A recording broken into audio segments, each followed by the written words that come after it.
All right, folks. It is 11:03. It is October 27th, 2023, and this is Coffee with Community Services, Alta California Regional Center's weekly service provider meeting. My name is John Decker. I'm the Director of Community Services. As usual, I will introduce our staff that we have on from our Community Services Department and then get into our agenda. So first off, I'm living dangerously today. I just want to share with folks because I have left both my Outlook open and my Microsoft Teams open while I'm doing this meeting because I have a bunch of pictures of things that we've shared and I haven't been able to save them to my laptop yet. So this will be awesome as I get distracting emails that pop up while I'm talking to folks. So real quickly on, I see Sydney this morning. Good morning. Sydney is on, and Christine from Community Services. Good morning. And I see Beverly, good morning, and Ethan for Community Services, and our manager, Helen, and our Director of Intake and Clinical Services, Camelia, is on. Good morning, Camelia. And our Specialized Services and Supports Unit Manager, Jordan, is here. Our Lead Community Services Specialist, Jason, is on. Jeanette is on from Community Services, too. Good morning. I see Heidi, ever present from Grass Valley. I always like to call out people's names right when they take a big sip out of their coffee cups. And then let's see, David Lopez, the David Lopez, our client advocate, will be joining us for an agenda item as well. And Christy is on from Community Services. Hey, Christy Schaefer. And I see Sharon Kerpinski is back from vacation. I haven't seen Sharon in like a couple weeks, so good to see Sharon here too.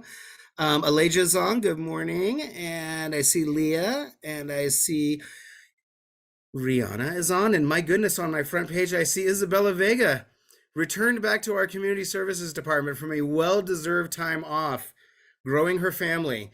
And what do I see with the first email back from Isabella Vega?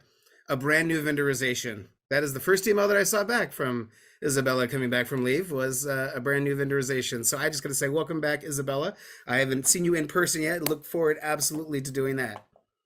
These folks have missed you. And we've got Gary on. Good morning, Gary, as well. From Community Services, Client Services Manager Cindy Lay is on. What is going on, Cindy? We've got a Client Services Director, Jennifer Bloom, on too. Good morning, Jennifer. Adriana from Community Services, my assistant Zach from Community Services. We've got our other lead Community Services Specialist, Heather Hollingworth. Wow, I'm gone out of the office for a couple weeks and everyone shows up at Coffee with Community Services. This is great. Let's see, we've got Marty, who is a transportation coordinator, soon to be shifting over to HCBS specialist for our regional center as well. We've got Client Services Manager Kanisha on. I see Michelle Duchesne, our other Community Services Manager. Associate Client Services Director Tracy is on. Shauna from Community Services is on. Client Services Manager Delana. I want to spend the first 10 to 15 minutes doing introductions of Alta staff. This is awesome. Carol is on. Good morning, Carol Wilhelm as well. All right, I think we ran through all the folks that I saw on camera. We'll get into our agenda items here. We're going to go over the rate study. What do we know? What updates do we have? We're going to talk about HCBS, same situation. David's going to give a presentation related to our upcoming meet and greet with the CAC. We're going to talk about our vendor fair. We're going to talk about all these fun housing presentations that I was at this week as well. We are going to talk about an update on the DSP stipend. We are going to go over our community resource development plan. Let's see, we have upcoming vendor forums to discuss. We have update on the DSP Collaborative and our job fair in November at Sierra College.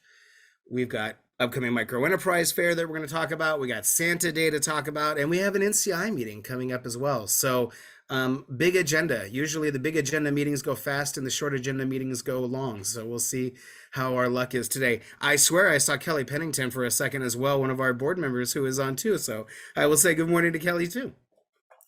All right, folks, let's jump into our agenda. And I guess I will start real quick because I want to try to close out my Outlook as quickly as possible. I'm going to share my screen and hopefully folks are seeing my email. If I can get a thumbs up from anyone to let me know they're seeing my email, a picture of UCP right there. All right. We got it. So we were able to have our day and employment vendor fair. Thank you very much for the community services staff that participated in putting it together. And thank you for the service providers that filled up our conference room, sharing about their services. And thank you to all of our staff that showed up to learn new things. And we had some service providers that I had never met in person before, people that I've only interacted with via Coffee with Community Services. So I just wanted to scroll through some of the pictures here. Really appreciate everyone showing up, getting to meet me. We are going to put your pictures in our newsletter as well when we do our January newsletter. But again, as I scroll through here, I missed Kara Watello. She came in just shortly after that picture there. But just really appreciate, again, everyone showing up. Appreciate folks talking about, their brand new programs. You guys have been able to hear about some of these programs during our service providers spotlights. And so I think, Michelle Duchesne, we're looking for more people to sign up to do service provider spotlights, right? We've got, I don't know, probably like 80 or so people on here, lots of managers from the regional center, lots of other service providers as well that are wondering what's out there and what kind of opportunities there are for new vendorizations. And so, Michelle, what's the process if people want to do that, if they want to be spotlighted during Coffee with Community Services? Yeah, I'm just going to put my email in the chat and just let me know, and I'll let you know a date. Cool. So you can see Meristem here, again, just fantastic setups and that we had, programs that I was not familiar with, and getting to meet new folks, even folks with coordinated jackets. Check that out. So again, really appreciated it. I was talking to Janet Brandon about how much I appreciated the fact that we have these interactive displays where we have both videos and pictures of the clients actually doing the activities out in the community, because we have so many new staff too. And a lot of our staff, and people may or may not be familiar with this, but some people start off in one position at the regional center and then end up in different positions. So, you might be an EI service coordinator and move into community services, or you might be an office assistant and, move on to being a community services specialist or a service coordinator. And so not everyone is very familiar with all of these types of services. So providing that visual representation, I think is very valuable. So shout out to all of you that showed up for this event, and for the folks from Futures, I made them actually take multiple pictures because I wanted to make sure that I got their cool display fully in here as well. Again, we had a great turnout. Pride was there, and got to meet some folks. So just really appreciate everyone coming out and the work that went into that.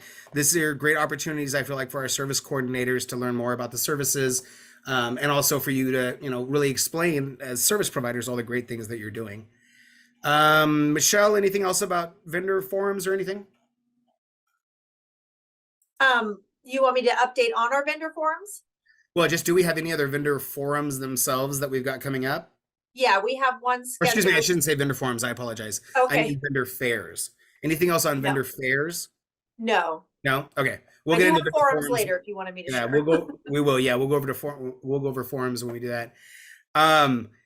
In my travels this week, as I endeavor to close out all my other programs other than Zoom on my computer here, I had the opportunity to do 4 presentations this week. So I'll first apologize to those of you service providers that have not received an email response back to me from me this week. That's for something that you sent. By now, you all know that my assistant, Zach, is much quicker in getting back to appointment requests and things like that. But with that, I had the opportunity of doing 4 presentations this week at 3 different conferences, and Monday or Tuesday really enjoyed being able to meet with the folks from the California Community Living Network to talk about statewide housing activities. Great representation that the California Community Living Network was able to put together. The Association of Regional Center Agencies was present. There was individuals from Disability Rights California, from State Council on Developmental Disabilities, the Lanterman Housing Alliance, and really looking at, we want to support these housing endeavors.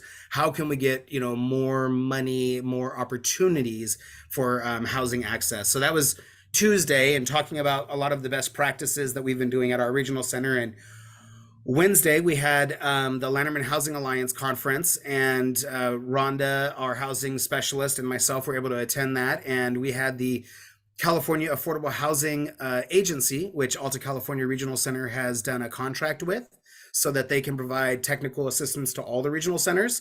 And with that, I will share another picture.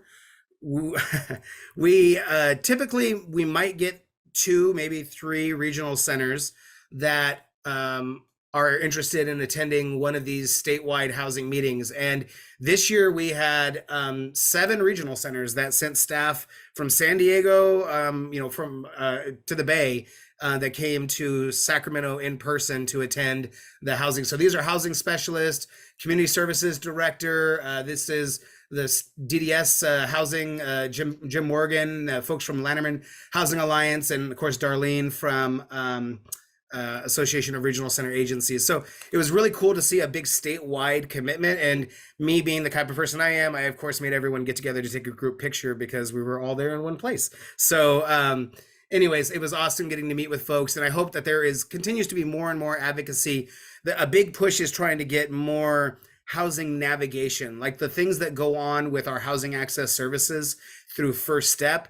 There's really an interest in expanding that with more of the regional centers. We've certainly kind of developed the blueprint, I feel like, with our local service providers, and a lot of the other regional centers are looking at trying to replicate that. Then that was Wednesday, and then Thursday we had the Supported Life Conference. Yes, Supported Life Conference was on Thursday, and so I had the pleasure of presenting at the Supported Life Conference along with our Disability Housing Alliance, and along with Rhonda, our housing specialist, who's actually still at the Supported Life Conference right now. Supported Life Conference is huge. It was at a beautiful venue at the Wyndham. You could see just how large it was. Joey Travolta gave a fantastic keynote. Tony Anderson and Eric Champa both gave a fantastic keynote as well. And I think I'm missing Harry Bruel doing his presentation from PathPoint. And we've had Harry come here to this meeting as well and present to you all. So I really enjoyed it. Our presentation was on strengthening housing advocacy through family partnerships. And it's really talking about the meetings that we have every single month with a group of family members, clients, service providers. We have State Council on Developmental Disabilities. We have Placer Independent Resource Services. And we meet every single month to talk about how we can impact the discussions politically in our local areas. And then also in talking about all kinds of different living options and bringing more education to our community about it. So I really enjoyed it. I could not certainly have done it without the family members willing to participate with this as well. And so that being said, I really enjoyed that. And then I actually ended up presenting the last session with Tony Anderson and with Eric. We went over our DSP Collaborative and the DSP Collaborative website. And so it was a very enjoyable week full of a whole lot of presentations. But as I said, I'm probably a little bit late in getting back on to some phone messages. So I'll be getting back to folks today. I don't know if folks have any questions about that, but I do want to shoot over to our DSP Collaborative website. It was funny, at the end of our presentation that we gave, Tony Anderson turned over to, and Tony is the director of Valley Mountain Regional Center, turned over to Eric, and I said, and we just talked for an hour and 5 minutes with no PowerPoint. We just went over the website, we did it. And I said, yeah, that's, we just get there and talk a little bit. And it went really well because we had also a number of clients that were there in the room and family members who are really impacted by the lack of DSPs that are out there. And so, I don't know, I hope folks take opportunities to go to the Supported Life Conference. I know you're all so very busy with the things that you do. I certainly saw Progressive Employment out there supporting clients. I saw an Alliance out there supporting clients that were there. I know when the Self-Advocacy Conference comes along, that there will be a lot of clients that were going to be a part of that as well. I will say that we did start off our presentations both at the Lanterman Housing Alliance and over at the Supported Life Conference with our Client Advisory Committee's housing video that they created in 2022. I hope folks have had an opportunity to take a look at our website where we have, all of our, I'll get to the DSP Collaborative in a second, but, on our website where we have all of these materials, if you go to the resources page, you can find our housing and living options. And we, consciously I asked Herman, can we put the video of our clients at the very top of the page so that we have that right there? And we played it at the Lanterman Housing Alliance around a lot of people that are not familiar with the services that are provided to support people to live independently. And then we showed it also then at the Supported Life Conference.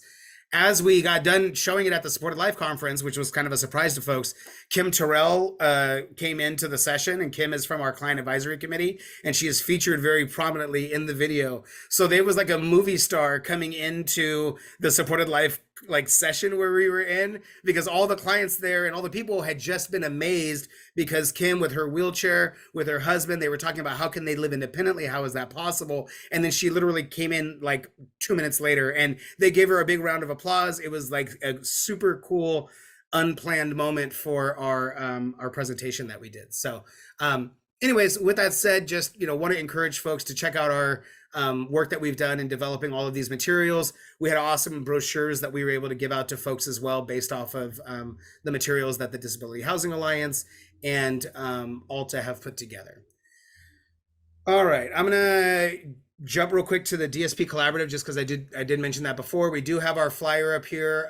We did give it out to folks that were at the job fair, but just want to encourage folks, if you have not signed up yet, this is your free job fair. Are you guys seeing the flyers link right there on the website? Perfect. Yeah. If this is your opportunity, free job fair. Sierra College just got done doing a transfer fair in the same area. They had 350 people that came through that they estimated. They had about 50 different universities and schools that were present, because again, it's a junior college, people transferring. So it's really set up nicely, and they are so excited about promoting this. I did not realize it, and I don't think I have the picture handy, but Sierra College also ended up doing a booth at the Supported Life Conference as well with all of our activities. So we had, the people that could talk about the employment grant that we're sharing with Sierra College, that we worked on with Dr. Lou Vismara. And then we also had the people that are doing the Transition to Independent Living program at Sierra College. The program director was there as well. So she got to talk to people too about that new program that we're putting on through Sierra College. So it's cool to see people that we develop these contracts with and these partnerships with really diving in to want to be part of our system. And I think I would be remiss, but the California Affordable Housing Agency, the one that we got into contract with to support the regional centers, ended up supporting the Lanterman Housing meeting as well, and showing up and doing training at the Lanterman Housing meeting too, for folks about housing authorities, for folks about working on different, acquiring different housing vouchers. And so it's just cool to see these partnerships that we've been able to get into through the regional center, and then being able to, really play a big role in kind of a public role in outreach to our service providers. So again, Sierra College, a very big visible partner. We've kind of parlayed this now into being able to do a job fair there. I know Helen and I have talked about vendoring all of their summer programs for social recreation. It seems like it would be a relatively easy vendorization to vendor their catalog there, and then that would get them to be able to have all of our clients participate in those summer programs. So, and this is a model we're hoping then that we can take from Sierra College and then start looking throughout our catchment area. And then I know Dr. Vismara wants to take, all of these recommendations and package them to the chancellor's office, so that, statewide at the community college level, we can have that regional center partnership, and that the pathway from special education not being so different for folks in experience based on which district they come from, which schools they're working with, etc. So we get super excited about it. Carly and I actually volunteered and sat at the Sierra College booth so that they could go eat their lunch and do those things, because we were excited to talk about their program too. So very enjoyable time at the Supported Life Conference. David Lopez, we have a meet and greet coming up. Yes, sir, we do. And I'd like to share my screen and show a flyer. Let me make you a co-host real quick. Okay, thank you, sir. Appreciate One it. second.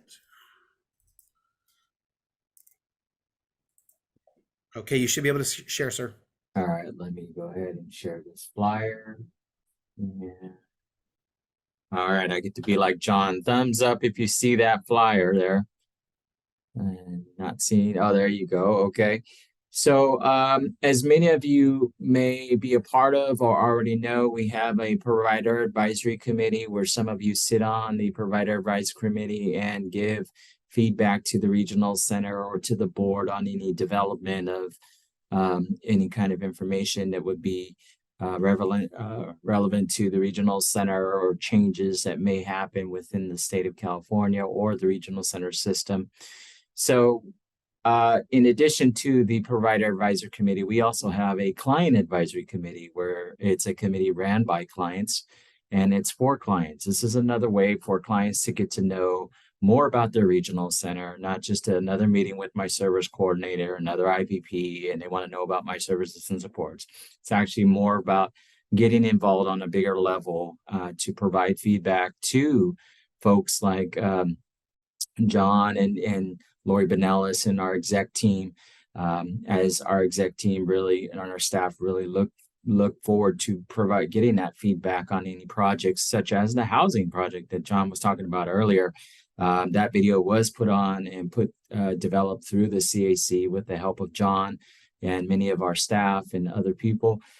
So, these are the kind of things that we want to talk about and highlight in our meet and greet. We want to get to know some of our other clients that haven't had a chance to get to know their CAC. So it's a kind of a cross-reference conversation to get to know each other. And the goal would be to just let people know that, other clients and families know that the CAC is out there and they would like to have more and more clients at the table to join into these discussions. And one of the ways to get this promoted is to reach out to you all who run different programs and are contracted with the regional center.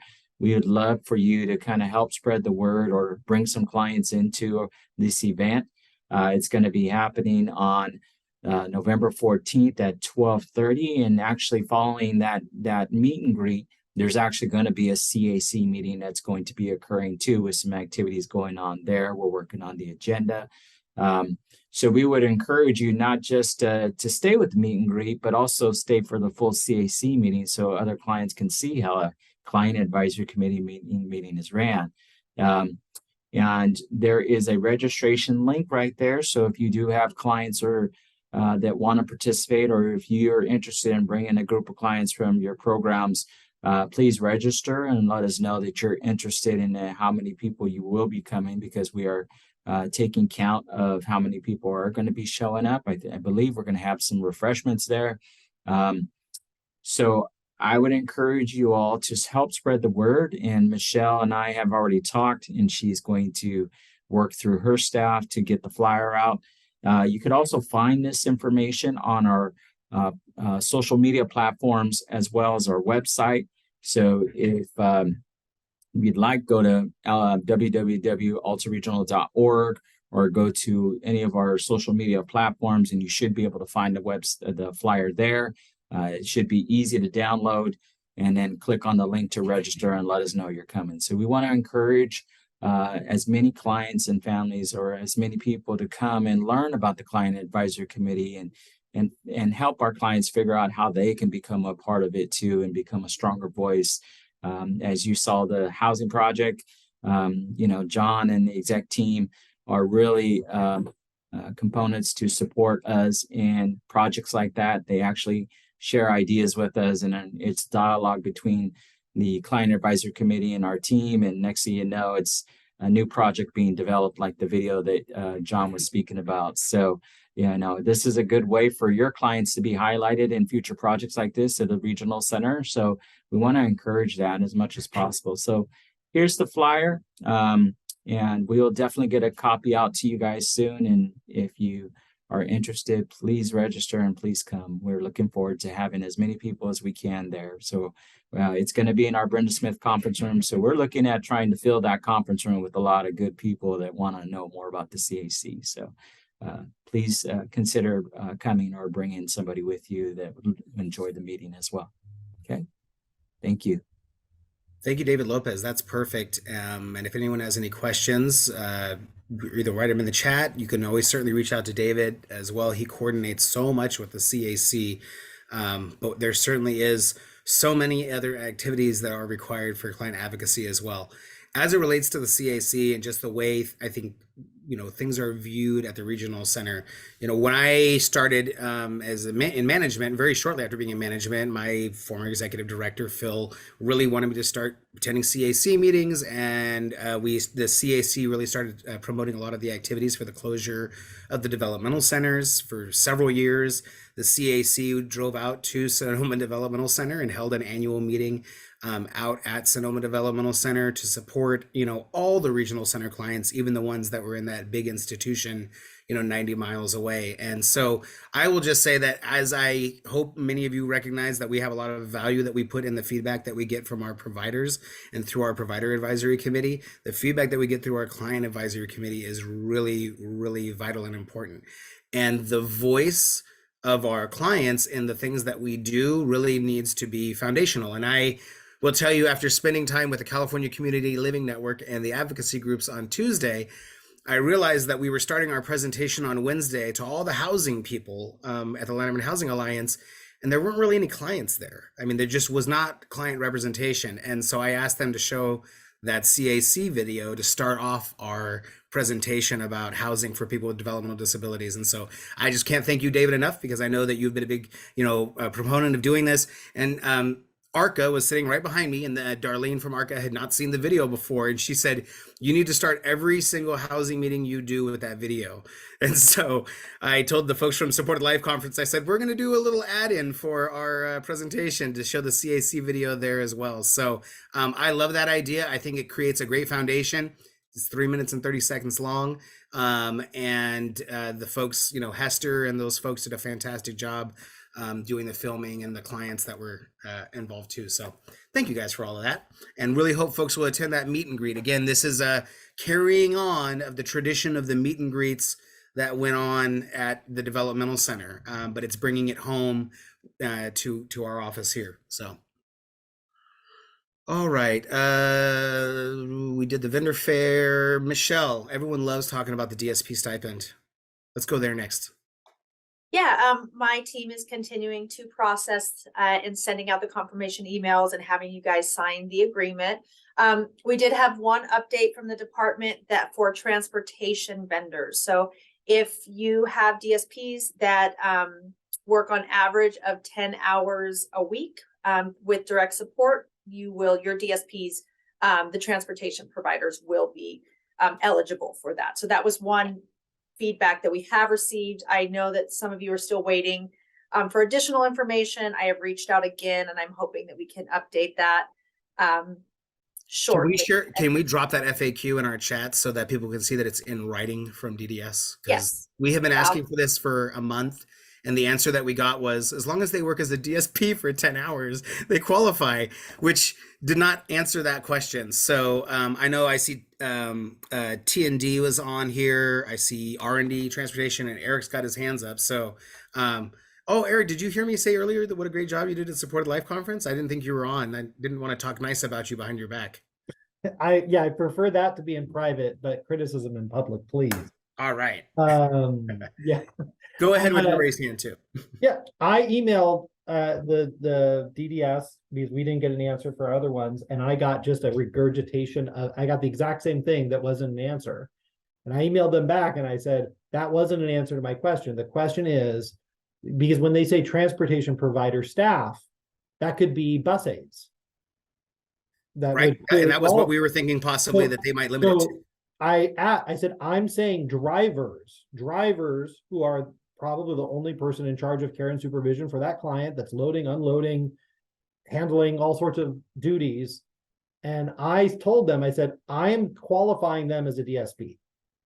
And look, this is not, I don't know that this is going to work, but I asked, they did not answer it. I asked again, they gave me that same answer. As long as they work 10 hours as a DSP. And I said, that wasn't my question. Does a driver count as does those duties qualify? I've got to get this out to my staff. So I can't wait too much longer. So we actually included a screenshot from the video where they answered that question live, and now it's in the FAQ, and I've sent all that to them and saying, I'm interpreting it this way because I have to make a decision. So that's where I'm at right now. I'm saying they qualify unless they want to clarify that more. I've emailed them, and yeah, That's where I come down. I will tell you, I read that as I work for a transportation provider. I'm just going to share my screen so you guys can see what I'm reading because that's not fair otherwise. I'll share the link, John, as well. Oh, drop that in the chat, please. Thank you. Okay. All right. And then I'm going to share my screen with the specific language that they added here. Okay. And I'll show you, and it comes from, so workforce initiatives, DSP training stipend, clicking on the FAQs. Okay. And then here's what they got. I work for a transportation provider. Am I eligible for the training stipend? If you work for a vendor transportation provider and meet the requirements in question 1, you are eligible. And so again, I think ultimately you as service providers are being called on to make the determination whether or not your staff meet those requirements. And I will support our service providers because I'm not getting any better of an answer. So drivers count as far as we're concerned. Now, that being said, Letty represents a few different regional centers. Are you hearing anyone giving different guidance right now to other regional centers, transportation providers? No, we're not hearing any different guidance to transportation providers. They probably don't force themselves to meet weekly with all of their providers.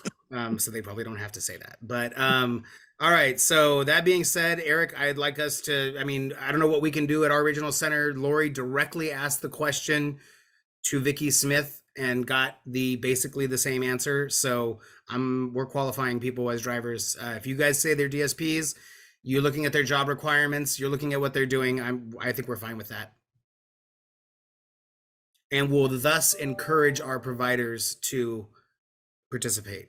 I would love for them to come and audit me and tell me that it's not. I'll just show them those emails and go, I did everything I possibly could to get clarification. And you said transportation provider staff are eligible if they meet that definition. That's got to lean towards yes more than no, in my opinion. I just wish, especially when everyone knows what a driver does. Everyone knows exactly what a driver does.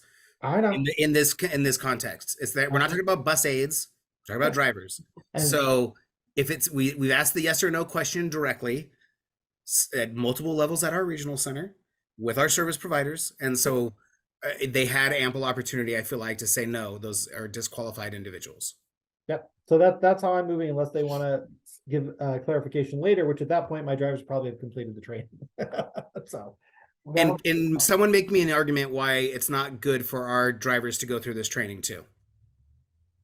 Like that this should not be for them. I made that argument in my email too. I said this ethics training, yes, you need, yeah. So I made all those arguments in an email. So I'm good. Let's see. Right. John, can I just share some positive feedback that was mentioned at the statewide training information group meeting of all the regional center training please. Departments. Apparently, and I haven't gone through the DSP training because I'm not a DSP, but at the conclusion, I think there's a survey requesting feedback of the benefit value of the training.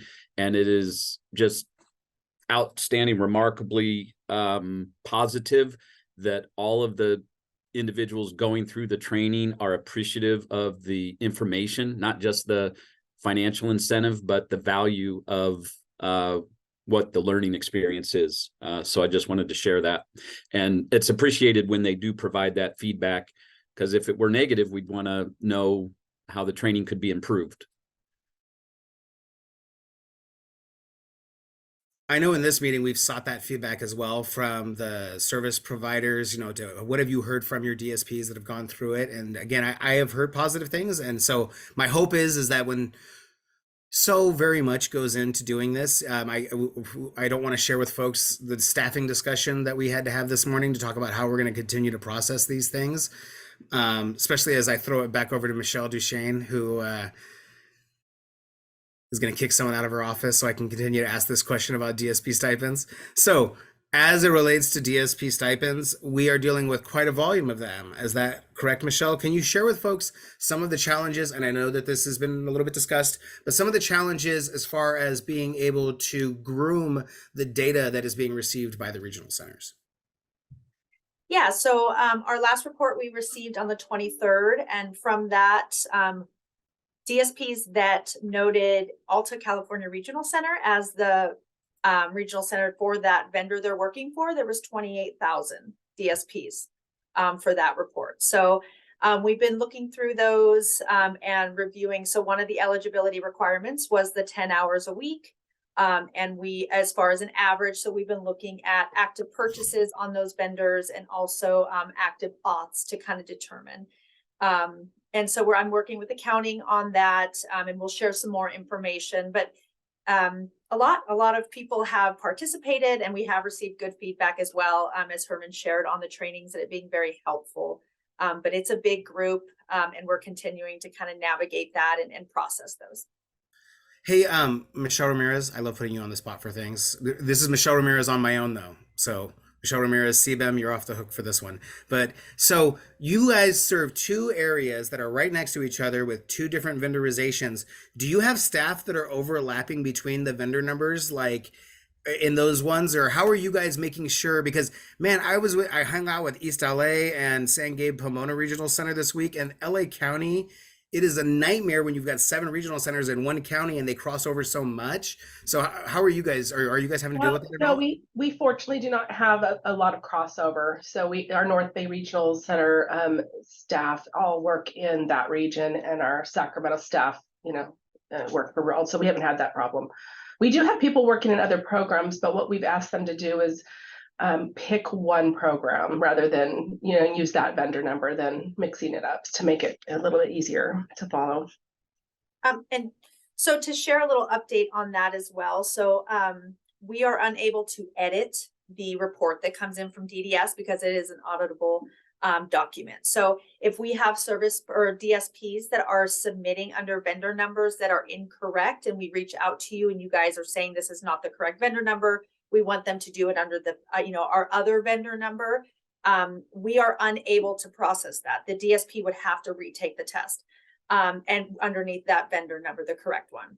We have had some instances where we've reached out to other regional centers because they have put the correct vendor number, but the wrong regional center.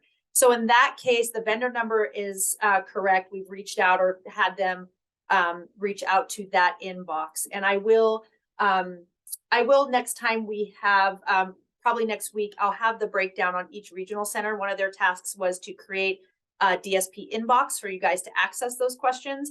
And it's actually supposed to be on their website. So I will pull that information and share for our next copy with community services. So you guys have those, because that is occurring quite a lot. As you can imagine, with 28,000 DSPs, we're having to kind of move some stuff around. And I guess I would open it up to CBEM or any other service provider that is serving multiple regional centers at once. I don't know if you have, staff that are crossing over, between the different ones, but, it is a challenge. So you have, this very large amount of ungroomed data that is basically coming to 21 regional centers to determine how they are going to make sure that they have folks in compliance with, I think, 21 different ways of taking a look at it. So I'm sure that's also very enjoyable for you as service providers as well that work with multiple regional centers. But this, we should be all aware that Regional Center did not develop this process. We learned about it the same time you all did, and we were not involved in any of that. Again, we're dealing with this very large volume that we have, but there's 1,000 of you that bill us every single month. There's a lot of service providers through our regional center.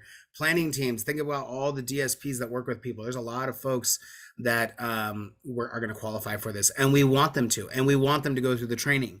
The challenge is that it is an auditable document, and the date that it was given to the regional center is certainly published. So from there, it's Michelle, it's our accounting department, it's all of our, all of you as well as service providers, all verifying it to make sure that your people get paid as quickly as possible, which is what our interest is. Our interest is not having a big program go through and then people having to wait for an extended period of time to get paid after they've already done, what they've said. And so for those of your staff that have not been paid yet for this, just recognize that we are having to look at serious staffing possible increases to our agency to just process this one initiative that we have to do because of the great utilization. So Michelle, anything else about that we want to share with folks other than just making them aware of it? And we will continue to provide updates as we get more and more of the payments processed and them set up. But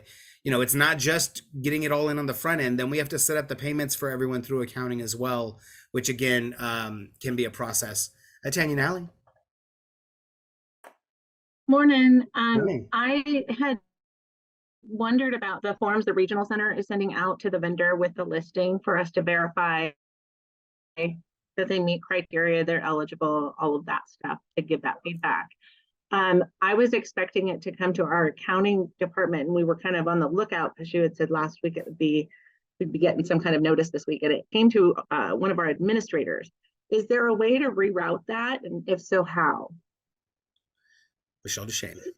So we are reaching out to the primary contact that's in our Sandus system, but you can email the DSP stipend at altaregional.org, and I'll put that on the inbox. And Raven and Belinda are my primary specialists, so we can make that note that it'll go moving forward for your program. Thanks. Just because we have a few of them, and I think it will streamline it on both ends. Appreciate that. Yeah, of course. I saw Raven is logged in here right now too, so she's living this every single day as we have all of these that are coming in. And Raven and Belinda both have had to deal with a lot of these additional processing things that have gone on with our agency over these last several months. Very happy that we were able to bring them both on as our vendor coordinators for our regional center. But with that, and because I know they're listening too, and Michelle was, that we really have to look at staffing on this because we have to get these things processed. We can't have these big delays going on and DSPs getting paid. So I just want to let folks know that is a huge priority for our regional center. We're working on operationalizing it. I feel like we're talking to Iqbal every single day about it and Robin every single day about it. So like we are very involved trying to get our processes streamlined here. Eric, yes, please. Can you guys clarify for that letter? Do we have to enter the vendor numbers that are associated with our organ? We just received one, so do we have to enter all the vendor numbers that are associated with our organization? For the letter, it will be the vendor number and the qualifying DSPs that were listed for that vendor number. That should be filled out for when you receive it. And you will receive further as we get, more additional staff. We'll send you letters with that vendor number with new names that are coming across that report. So you want, there was a section on our letter that had vendor numbers. It was blank and I couldn't edit it. So. Okay, so that was a miss. I'll make sure that my staff, that was just something they must have missed. So I was trying to figure out, do you want me to enter that vendor number for just that program? Or do you want me to enter vendor numbers for all of our programs? It will only, can you forward me that letter, Eric? And then it should only be the assigned vendor number for those individuals. So that should be completed. You won't have to edit that. So if you send it to me, we'll correct that and send that to you. Okay, I'll look for it. This is why we meet with you guys every single week, because we don't want people to get behind on these things too. So these are the questions we want you to bring for the DSP stipend stuff. I think I shared with folks though, like we're still looking at our processes here. There might be a wild change that goes on how we have to process these if we continue with the volume that's coming in the way that it is and the workload that it's doing. We certainly would have loved to have a technology solution that would have resolved but the timeframes of the implementation really didn't allow for the regional center to plan for some of these things. Regional centers are all speaking with each other right now to try to see what other best practices maybe out there. So some of you might have some things that you're working on with other regional centers that are more efficient. I know there's some regional centers that are really just trying to even get a handle on this right now and haven't really looked at processing it or talking about it a lot with their service providers, but they're all, streaming in every Monday, right, Michelle? That's the thing. We get a new batch every Monday that comes to us. Yeah, that is what the directive states, although we received 2 in 1 week one time. So I think they're still trying to process what they're doing on that end as well. That's because we weren't busy enough. They said, no, we'll give you 2 this week instead of just the 1. All right, real quickly, there was questions from so as you guys know, we do a meeting with our community services managers in advance with accounting before we do our coffee with community services every Friday, so that we can kind of give updates on what's going on and make sure that we've got it from accounting as well. With that, there was a discussion about the rate study implementation, about all of the activities that are still required for the rate study implementation, as well as HCBS activities for compliance as well. So what I will share with you is I recognize that in the month of August of 2023, I told you all that we had received guidance from, or excuse me, we had received statements from the Department of Developmental Services that we were going to receive additional guidance on how the service code changes are going to be implemented through regional centers, and also how we are going to be communicating with service providers as well about those changes to the rate study.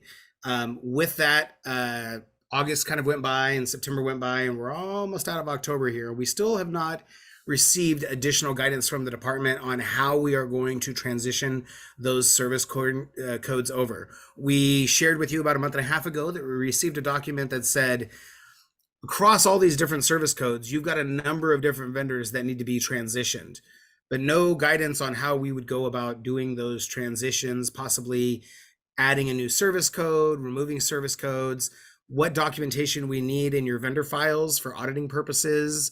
All of these activities need to occur across a wide swath of our vendors and service codes. And as I said a couple months ago, this all needs to be done in order to implement the rate study for July 1, and the timeframes just get shorter and shorter and shorter as we don't have guidance from the department yet on it. So with that, I will say I have learned that we have a meeting that is scheduled on, and Michelle Ramirez, I think I'll dive to you back on this. There is a meeting that is coming up on Monday to discuss rates. Is that a public meeting, or is that a service provider meeting, or what do you guys have coming up? No, that is a meeting regarding DDS trying to get clarification between the differences between what ILS provides, SLS provides, and PA. So they're getting a few vendors together through the CCLN network to. Okay, perfect. Yeah, so it's something different. Okay, perfect. So what I was curious about was whether or not DDS was going to start planning their provider specific meetings. Some of you will remember about a year and a half ago, they had provider specific meetings. They did webinars. They went over the rate study. They showed how they came up with calculations. We are told that they are going to have up to 10 different groups meeting with DDS so that they can ask questions about rate study transition. So for example, you might have the supported living providers once again. The transportation providers, I believe, certainly would want to have that follow-up discussion about what the state has planned for the rates, specifically in our area because of the impact for so many that have the vehicle service hours. And so we're waiting. And it is a concern because there's a lot of activities we know that still need to be done. I want to reference the activity just real quickly. We also have learned that the state is developing their statewide vendor database, and that is what they are planning on utilizing for your 10%, was it quality incentive or performance incentive? Quality incentive, that's what it is, for our service providers for the July rate study. And with that, we're told that there will be a time frame for service providers to log in, verify their information. That will be the low-hanging fruit that will allow people to get over the 10% kind of rate study challenge that was presented previously with the quality measures across the service codes. But we have to be able to figure that out before you're supposed to get the money. And that's the challenge, is that if it's July 1, that means we have to go months in advance of that to ensure that people have actually done that. And so it's supposed to be coming out in October. I don't know. I'm starting to get frustrated giving you all dates that I hear of when things are going to get released. But who are they using for the database development? I have no idea. But I know that allegedly we're supposed to have it launch in the month of October, and that there's going to be a period between January and March for service providers to log in, verify their information, and again, looks like be able to qualify for that quality incentive, or that quality incentive. And so we just don't have the guidance on it. We don't know what the directions are. And so I will also share As it relates to HCBS, I know that for a couple months now, I've been kind of saying a similar thing that we do not have the guidance yet for HCBS. We got Kylie on, right? We're very happy to have Kylie. We have Marty that's going to be moving over to another HCBS specialist position. We all know the work that Alicia can do. She is amazing. She was amazing when, she got us through all those activities last year with the help of an army of community services specialists that met with all of the vendors to get it done and accomplished. But these time frames again are getting shorter and shorter. And I love that our regional center has positioned ourselves to have the staff in place to do all these evaluations. But right now, Kylie doesn't know what she needs to have on paper to show that people are HCBS compliant. And as of right now, we're still on a time frame for the end of this fiscal year to look at getting into compliance too. The time frames get shorter and shorter, but the list doesn't. Actually, I keep getting new, vendorization emails from folks like Isabella. That's another person to add to the list when we have more and more HCBS vendorizations. So I think, I don't even want to ask the number, Kylie, but wasn't it like 460 or something like that, or somewhere around there? I think it was like 490 around there last time. Great. Okay, let's not add any more right now here. But that's a lot of service providers to conduct reviews on, and these are supposed to be real reviews. Not saying that we didn't do real reviews last time when we asked you to drop a page into your program designs. This is us actually supposed to be making sure that you're doing it. And so we are continuing to await that guidance. I know I told folks 2 weeks ago that we were supposed to get guidance on the day programs and some specific unified QA HCBS document that was going to come out, and Kylie hasn't got it, right? I haven't got it. We haven't seen that guidance yet. So we have prepared our regional center to jump into these activities for HCBS, but it's been a challenge being able to do it without all the guidance that we need. So those are, we will continue to provide an update, and as any of our service providers, especially for those of you that become aware of any of the meetings with service providers about the rates, let's make sure that we certainly talk about them regularly here, because it is going to be impactful, especially on our staff too. Events calendar. We've got some things coming up here real quickly. I know in the last newsletter, I hope everyone checked it out. We wanted to highlight the fact that you can get our events calendar on our website. And so I'm going to share our screen real quickly. We're not going to have a ton of time to go into all of our events. We never really do, but I do want to touch on two highlights. I will start with the NCI, and I'll ask, as I saw Jennifer click off, I know Michelle's on, so she might want to add in, but Herman, can you let folks know what the NCI survey board presentation is going to be at for our upcoming board meeting? Yeah, the NCI, the National Core Indicator, is a survey that's conducted nationwide, also statewide, every regional center in California. The State Council on Developmental Disabilities facilitates the administration of the survey. And every other year, they survey populations and groups. Last year, we did the survey results of the adult in-person survey. So in this year, we'll be reviewing the survey results from the surveys that were conducted last year, the adult family survey, child family survey, family guardian survey.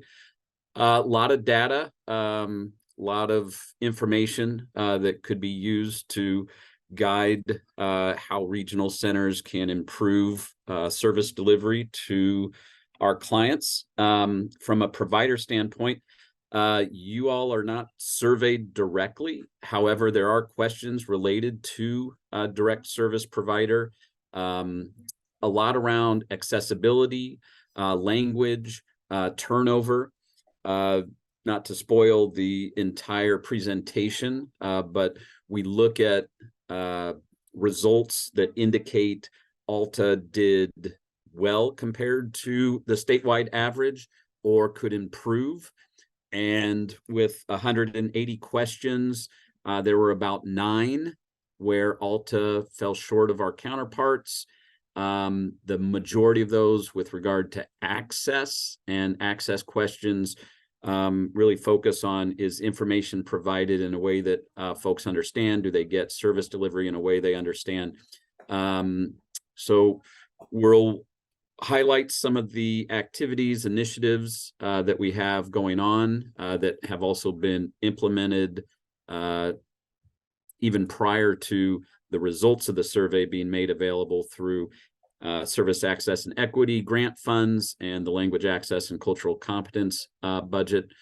There is a email box dedicated to soliciting input, feedback from the community stakeholders of any independent examination and analysis of the raw data, and ideas of initiatives, activities the regional center could be involved in to improve our performance in all of the measured areas. So with that, I will say, please attend. You're welcome to hear what we'll share about our analysis of the data. And if you have suggestions or ideas, please drop them in the nci@altaregional.org mailbox. And I'll put that in the chat for folks. Anyone that has been a manager at our regional center more than 6 or 7 years might remember the very poor NCI presentations that I would give to our joint division, because NCI used to be under me, and I'd say, oh, here's our report card, folks. And it was not a very good presentation. It was not a public presentation at all. And I love that DDS has professionalized NCI as they move towards more of their data-driven, interests. And I think at our regional center, being able to have Herman, who has, really embraced this a lot, and Elijah, who's put in a lot of efforts and really helping us understand the data, and, all of our other staff that help kind of paint the picture of why it's important to our regional center as well, and to our clients and families. And again, these are opportunities for quality improvement for our regional center.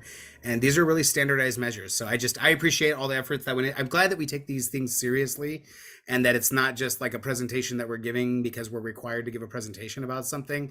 I appreciate the thoughtfulness that everyone put into it, and just the high quality of the way you guys are presenting the information. I got a preview of it this morning, and I loved seeing all the feedback pop in from all the managers too that were part of it. So encourage folks to do that.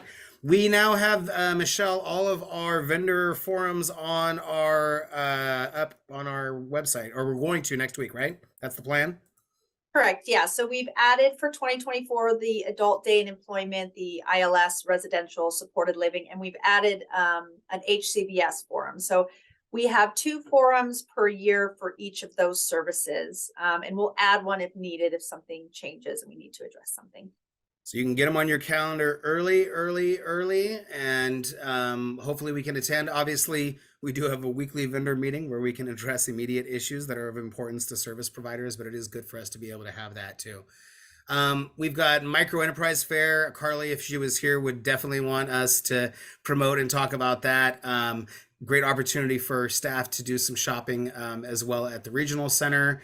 Obviously, we've got the Client Advisory Committee meet and greet. And then we have a date for Santa Day, but Santa Day does not appear to have made it onto our website yet. Whoom, bum, bum. So with that, I'm going to throw Santa Day over to next week, and we will talk a little bit more about what our plans are. Santa Days had to shift a little bit ever since we kind of came out of COVID, and it's been fun with the activities that we've done, and having people back in the building too last year. So anyways, we'll talk more about that next week for folks. Thank you so much for attending. We had a large group here as typical. We're over 90 folks today. So thanks again. And we'll have this recording up next week, and look forward to talking to folks next week as well. Take care. Happy Halloween, folks. Oh my goodness.